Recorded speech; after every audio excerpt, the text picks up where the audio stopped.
Deep dive में स्वागत है।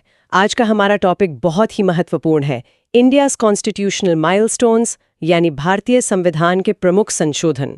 हम उन सारे इंपॉर्टेंट अमेंडमेंट्स को कवर करेंगे जो किसी भी एसएससी, रेलवे या यूपीएससी जैसे एग्जाम के लिए बहुत ज़रूरी हैं। ये टॉपिक हमेशा थोड़ा कंफ्यूजिंग लगता है, लेकिन आज इसे स्टेप बाय स्टेप समझने के लिए मैं पूरी तरह तैयार हूँ। बिल्कुल, और हम एकदम सोर्स डॉक्यूमेंट के आधार पर चलेंगे और कोई भी एक्स्ट्रा या भटकाने वाली जानकारी नहीं जोड़ेंगे, सिर्फ फैक्ट्स और एग्जाम फोकस। तो चलो अब पहली स्लाइड देखते हैं। देखो, इस स्लाइड में इंडिया का मैप दिखाया गया है, जिसने उत्तर प्रदेश और बिहार के आसपास का एरिया ग्रीन कलर में हाईलाइट किया गया है। साथ ही कुछ टेक्स्ट बॉक्सेस और 2 एमसीक्यू क्वेश्चंस दिए गए हैं। हाँ, मैप तो एकदम क्लियर दिख रहा है। तो इसमें इस पहले संशोधन के बारे में क्या बताया गया है? ये पहला संविधान संशोधन 1951 में लागू किया गया। इसमें 9वीं अनुसूची यानी 9th शेड्यूल जोड़ी गई और जमींदारी प्रथा का उन्मूलन और भूमि सुधार यानी लैंड रिफॉर्म्स को न्यायिक समीक्षा या जुडिशियल रिव्यू से बाहर रखा गया। एक डाउट है मेरा इस पर। न्यायिक समीक्षा से बाहर रखने का यहाँ क्या मतलब था?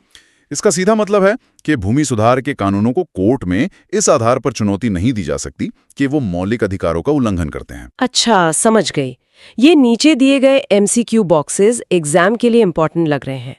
पहला सवाल है कि पहली बार संशोधन कब किया गया, और दूसरा 9th शेड्यूल का मुख्य उद्देश्य क्या था? हाँ, बिल्कुल। पहले एमसीक्यू का सही आंसर बी 1951 है और दूसरे का सही आंसर सी भूमि सुधार यानी लैंड रिफॉर्म्स है। तो फर्स्ट अमेंडमेंट 1951 का मेन फोकस 9th शेड्यूल और लैंड रिफॉर्म्स था। चलो अब अगली स्लाइड देखते हैं। इस स्लाइड में इंडिया का आउटलाइन मैप है, जिसमें अलग अलग स्टेट्स के बॉर्डर्स कलर्ड लाइन से दिखाए गए हैं। यहाँ 7th अमेंडमेंट से जुड़े फैक्ट्स और 2 एमसीक्यूज हैं। हाँ, कलर्ड लाइंस तो क्लियरली दिख रही हैं। तो इस 7वें संशोधन के मेन फैक्ट्स क्या हैं? 7वां संशोधन 1956 में आया। इसमें फाजिल अली आयोग यानी राज्य पुनर्गठन आयोग की सिफारिशें लागू की गईं। भारत को 14 राज्यों और 6 केंद्र शासित प्रदेशों में बांटा गया। साथ ही 2 या अधिक राज्यों के लिए एक कॉमन हाईकोर्ट का प्रावधान भी किया गया। मेरा एक डाउट है यहाँ, क्या ये कॉमन हाईकोर्ट का नियम पहली बार इसी संशोधन में आया था? हाँ, ये प्रावधान इसी 7वें संशोधन के जरिए संविधान में जोड़ा गया था। ये पॉइंट्स एमसीक्यू में भी हैं। एक सवाल है नए राज्यों की संख्या पर और दूसरा राज्य पुनर्गठन आयोग के अध्यक्ष पर। सही पकड़ो। 1956 के तहत ऑप्शन ए यानी 14 नए राज्य बने और आयोग के अध्यक्ष ऑप्शन बी फजल अली थे। यानी 1956 और फजल अली कमीशन से इंडिया का इंटरनल मैप दोबारा ड्रॉ हुआ। चलो अब अगली स्लाइड देखते हैं। देखो, इस मैप में ग्रीन एरोज के जरिए गोवा, दमन दीव और पुडुचेरी को पॉइंट किया गया है। अच्छा, तो इन तीनों से जुड़े कौन से संशोधन हैं? 10वें संशोधन 1961 से दादरा और नगर हवेली भारत में शामिल हुए। 12वें संशोधन 1962 में ऑपरेशन विजय के तहत गोवा, दमन और दीव को शामिल किया गया और 14वें संशोधन 1962 से पुडुचेरी को फ्रांसीसियों से मुक्त कर भारत का हिस्सा बनाया गया। एक सवाल है मेरा इस पर, गोवा को भारत में शामिल करने के लिए जो अभियान चलाया गया उसका नाम क्या था? स्लाइड के अनुसार उसे ऑपरेशन विजय नाम दिया गया था। यहाँ बॉक्सेस में एमसीक्यू है। गोवा किस ऑपरेशन के तहत शामिल हुआ और पुडुचेरी किस संशोधन से आया? एग्जैक्टली। गोवा के लिए आंसर है बी ऑपरेशन विजय और पुडुचेरी के लिए सी 14वां संशोधन। तो 1961 और 62 में इन अमेंडमेंट्स के जरिए फॉरेन टेरिटरीज को इंडिया में मर्ज किया गया। चलो अब अगली स्लाइड देखते हैं। इस स्लाइड में मैप के नॉर्थ ईस्ट हिस्से और सिक्किम पर ग्रीन एरोस पॉइंट कर रहे हैं। साथ में 3 टेक्स्ट बॉक्सेस हैं। नॉर्थ ईस्ट के स्टेट्स के बारे में क्या फैक्ट्स दिए हैं इस स्लाइड में? 13वें संशोधन 1962 में नागालैंड को विशेष राज्य का दर्जा मिला, जिसके लिए आर्टिकल 371A है। 36वें संशोधन 1975 से सिक्किम भारत का 22वां पूर्ण राज्य बना और 22वें संशोधन 1969 से मेघालय असम से अलग होकर नया राज्य बना। मेरा डाउट यह है कि अनुच्छेद 371A यानी आर्टिकल 371A किस राज्य से जुड़ा है? ये अनुच्छेद विशेष रूप से नागालैंड को विशेष दर्जा देता है। ये एमसीक्यू बहुत क्लियर है यहाँ। सिक्किम और आर्टिकल 371A पर डायरेक्ट सवाल हैं। हाँ, सिक्किम को पूर्ण राज्य का दर्जा ऑप्शन बी 36वें संशोधन से मिला और article 371A option B Nagaland को विशेष दर्जा देता है। नॉर्थ ईस्ट स्टेट्स और सिक्किम का इंटीग्रेशन इन अमेंडमेंट से कवर होता है। चलो अब अगली स्लाइड देखते हैं। यहां मैप के ऊपर नई दिल्ली में संसद भवन यानी पार्लियामेंट का एक 3D मॉडल दिखाया गया है, जिसके आसपास साउंड वेव्स जैसे रिंग्स हैं। अरे वाह, ये स्लाइड थोड़ी अलग लग रही है। इसमें 42 वे संशोधन की डिटेल्स हैं क्या? हाँ, 42वें संशोधन 1976 को लघु संविधान या मिनी कॉन्स्टिट्यूशन कहा जाता है। स्वर्ण सिंह समिति की सिफारिश पर 10 मौलिक कर्तव्य यानी फंडामेंटल ड्यूटीज को भाग 4A आर्टिकल 51A में जोड़ा गया। प्रस्तावना या प्रियम्बल में 3 नए शब्द जुड़े: समाजवादी, पंथ निरपेक्ष, अखंडता। एक सेकंड, प्रस्तावना में जो 3 नए शब्द जुड़े वे कौन-कौन से थे? ये 3 शब्द हैं समाजवादी यानी सोशलिस्ट, पंथ निरपेक्ष यानी सेक्युलर और अखंडता यानी इंटेग्रिटी। ये MCQ बॉक्स तो बहुत इंपॉर्टेंट लग रहा है एग्जाम के लिए। मिनी कॉन्स्टिट्यूशन और कमेटी के बारे में? बिल्कुल। मिनी कॉन्स्टिट्यूशन ऑप्शन A 42वें को कहते हैं और मौलिक कर्तव्य ऑप्शन B स्वर्ण सिंह समिति की सिफारिश पर जुड़े। 42वां संशोधन सबसे बड़ा और महत्वपूर्ण है। इसे ध्यान में रखते हुए आगे बढ़ते हैं। चलो अब अगली स्लाइड देखते हैं। इस स्लाइड में इंडिया मैप के ठीक ऊपर एक ग्लोइंग ब्लू कलर का न्याय का तराजू यानी स्केल्स ऑफ जस्टिस दिखाया गया है। तराजू यानी बैलेंस। तो इसने किस चीज को बैलेंस किया? 44वें संशोधन 1978 ने आपातकाल की ज्यादतियों को संतुलित किया। संपत्ति का अधिकार यानी राइट टू प्रॉपर्टी मूल अधिकारों से हटाकर कानूनी अधिकार बना दिया गया। आर्टिकल 300A के तहत आपातकाल के लिए आंतरिक अशांति की जगह सशस्त्र विद्रोह शब्द जोड़ा गया। अच्छा, तो संपत्ति का अधिकार अब किस तरह का अधिकार है? अब ये एक विधिक या कानूनी अधिकार है, जिसे आर्टिकल 300A के तहत रखा गया है। MCQ में पूछा गया है कि संपत्ति का अधिकार किस आर्टिकल में है और आपातकाल के शब्दों में क्या बदलाव हुआ? सही जवाब है आर्टिकल B 300A और आंतरिक अशांति को सशस्त्र विद्रोह से बदलना ऑप्शन B 44वें संशोधन में हुआ। तो 44वें अमेंडमेंट ने 42वीं की कुछ गलतियों को ठीक किया और प्रॉपर्टी राइट को बदल दिया। चलो अब अगली स्लाइड देखते हैं। यहाँ मैप के ऊपर एक ग्लास का बैलेट बॉक्स रखा है और उस पर एक ग्लोइंग 18+ का बैज लगा हुआ है। 18+ बैज से तो वोटिंग एज जैसा ही लग रहा है। हाँ, पहले 52वें संशोधन 1985 की बात करते हैं, जिसके तहत दल बदल विरोधी कानून यानी एंटी डिफेक्शन लॉ लागू कर 10वीं अनुसूची जोड़ी गई और 61वें संशोधन 1989 द्वारा लोकसभा व विधानसभा में मतदान की आयु 21 वर्ष से घटाकर 18 वर्ष कर दी गई। मतदान की आयु 21 से 18 साल किस संशोधन के द्वारा की गई? ये बदलाव 61वें संविधान संशोधन 1989 के द्वारा किया गया था। ये MCQ क्वेश्चंस तो डायरेक्ट हैं। 10th शेड्यूल का संबंध और वोटिंग एज का संशोधन। हाँ, 10th शेड्यूल का संबंध ऑप्शन C दल बदल विरोधी कानून से है और एज 18 साल ऑप्शन C 61वें संशोधन द्वारा की गई। वोटिंग एज कम करना और एंटी डिफेक्शन लॉ दोनों डेमोक्रेटिक प्रोसेस के लिए बड़े कदम थे। चलो अब अगली स्लाइड देखते हैं। इस स्लाइड पर मैप में दिल्ली, अरुणाचल प्रदेश और मिजोरम को पिन्स और लेबल्स के साथ पॉइंट किया गया है।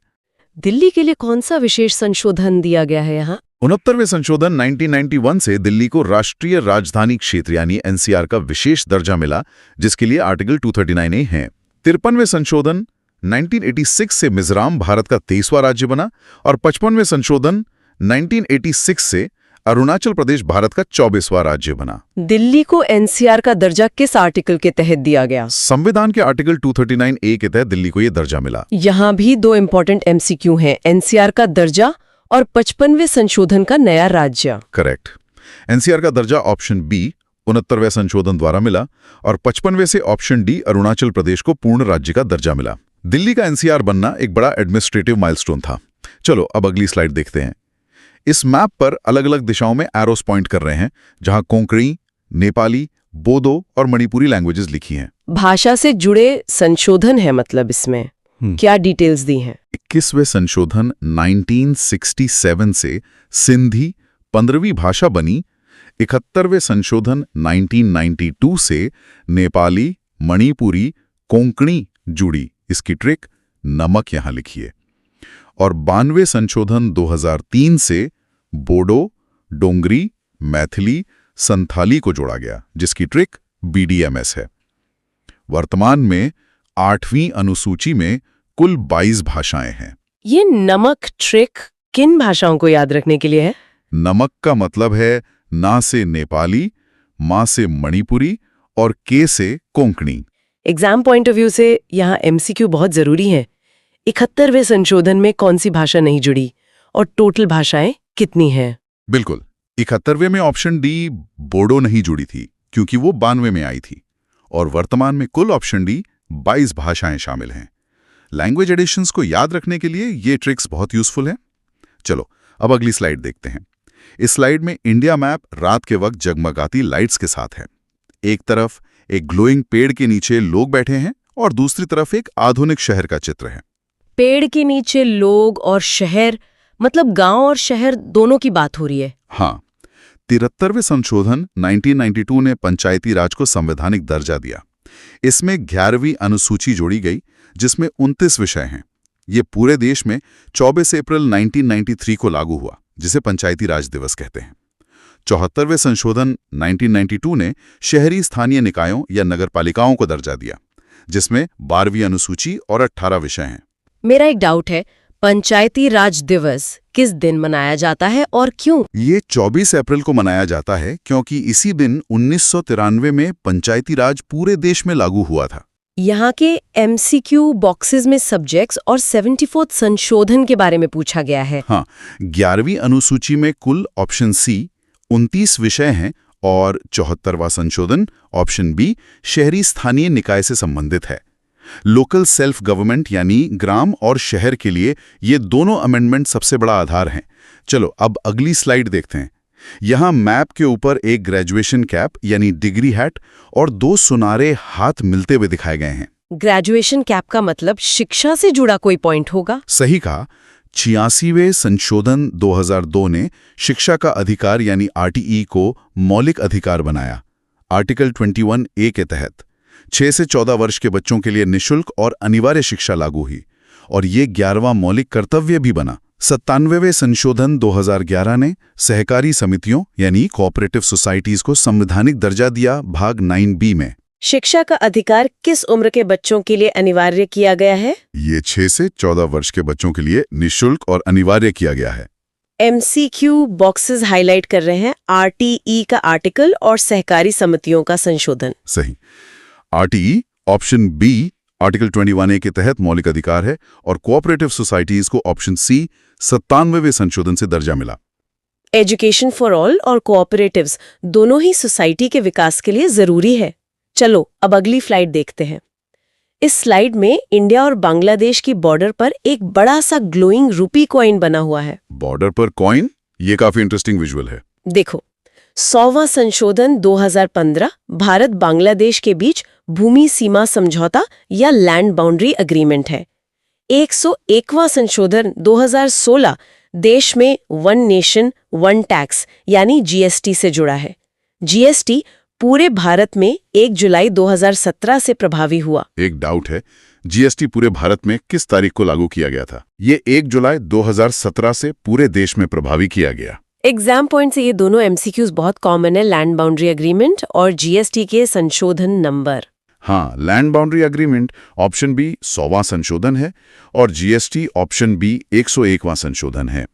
इकोनॉमिक रिफॉर्म्स और नेबरहुड डिप्लोमेसी के लिए ये दोनों बदलाव काफी अहम थे। चलो अब अगली स्लाइड देखते हैं। इस स्लाइड में इंडिया मैप के पीछे 3 बड़े और सुनहरे ग्लोइंग पिलर्स खड़े दिखाई दे रहे हैं। इन सुनहरे पिलर्स का यहाँ क्या संदर्भ है? 102वां संशोधन 2018 द्वारा राष्ट्रीय पिछड़ा वर्ग आयोग यानी एनसीबीसी को संवैधानिक दर्जा दिया गया आर्टिकल 338B के तहत।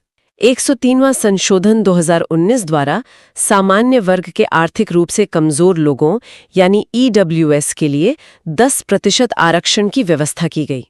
एनसीबीसी को संवैधानिक दर्जा किस अनुच्छेद के तहत मिला है? ये अनुच्छेद 338B के तहत दिया गया है। ये नीचे एमसीक्यू बॉक्सेस ईडब्ल्यूएस रिजर्वेशन और एनसीबीसी आर्टिकल को पॉइंट आउट कर रहे हैं। एग्जैक्टली। ईडब्ल्यूएस के लिए 10% आरक्षण ऑप्शन सी 103वें संशोधन से आया और एनसीबीसी को दर्जा ऑप्शन सी 338B में मिला। सोशल जस्टिस के नए आयाम इन दोनों अमेंडमेंट से स्थापित हुए हैं। चलो अब अगली स्लाइड देखते हैं। यहाँ मैप के बीचों बीच पार्लियामेंट बिल्डिंग है, जिसके चारों तरफ अलग अलग कलर्स के ग्लोइंग सर्कुलर रिंग्स फैल रहे हैं। इस स्लाइड में लेटेस्ट क्या चेंजेस दिखाए गए हैं? 104वें संशोधन 2020 द्वारा लोकसभा और विधानसभाओं में एससी और एसटी आरक्षण को 2030 तक बढ़ाया गया और एंग्लो इंडियन समुदाय की आरक्षित मनोनीत सीटें समाप्त कर दी गईं। 105वें संशोधन 2021 में राज्यों को अपनी ओबीसी सूची स्वयं बनाने का अधिकार पुनः वापस मिला। मेरा डाउट ये है कि इस 104वें संशोधन में किस समुदाय की आरक्षित सीटें पूरी तरह समाप्त कर दी गईं? एंग्लो इंडियन समुदाय के लिए जो सीटें आरक्षित और मनोनीत होती थी, उन्हें समाप्त कर दिया गया। यहाँ एमसीक्यूज में एंग्लो इंडियन रिजर्वेशन की समाप्ति और एससी/एसटी आरक्षण की डेडलाइन पूछी गई है। हाँ, एंग्लो इंडियन आरक्षण ऑप्शन सी 104वें द्वारा समाप्त हुआ और एससी/एसटी आरक्षण ऑप्शन सी 2030 तक बढ़ाया गया है। रिप्रेजेंटेशन और स्टेट्स की पावर को लेकर ये दोनों रिसेंट अमेंडमेंट्स काफी इंपॉर्टेंट हैं। चलो अब आखिरी स्लाइड देखते हैं। इस आखिरी स्लाइड में संसद भवन के ठीक सामने एक महिला की ग्लोइंग आकृति यानी सिलुएट बनी हुई है। ये तो एकदम रीसेंट लग रहा है, महिला आरक्षण से जुड़ा हुआ। एकदम सही। 106वां संशोधन 2023 में संसद से पारित हुआ, जिसे नारी शक्ति बंधन अधिनियम कहा जाता है। इसमें लोकसभा और राज्य विधानसभाओं में महिलाओं के लिए 33% आरक्षण यानी 1/3 सीटों का प्रावधान है।